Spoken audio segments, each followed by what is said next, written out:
Assalomu alaykum qizlarjonlar. Bugun sizni o'zim tayyorlaydigan sevimli medovik tortim bilan tanishtiraman. Juda yumshoq, shirin va mazali chiqadi. Qani ketdik tayyorlaymiz. Xamir tayyorlashda qozonimizga 100 gram asal va 200 gram shakarni solamiz. O'rtacha olovda qizdiramiz. Doim aralashtirib turing, tagiga olib ketishi mumkin. Shakar erigandan so'ng 1 qoshiq soda qo'shamiz. Reaksiyaga kiradi, ko'pirib ketadi. Shu zahoti 110 gram sariyog' qo'shamiz.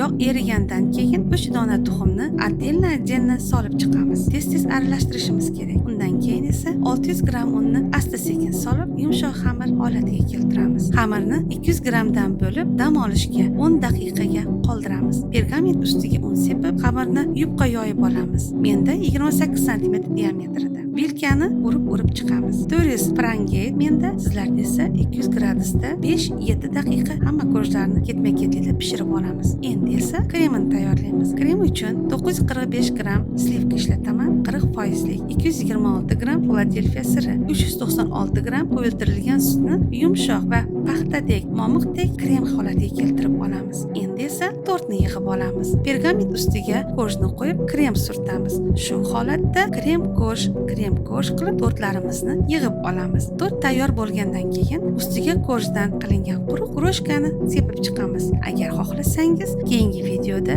shu kroshkani qanday tayyorlashni ham ko'rsatib beraman. Tortni 5-7 soatga, yaxshisi tungacha sovutib qo'yamiz.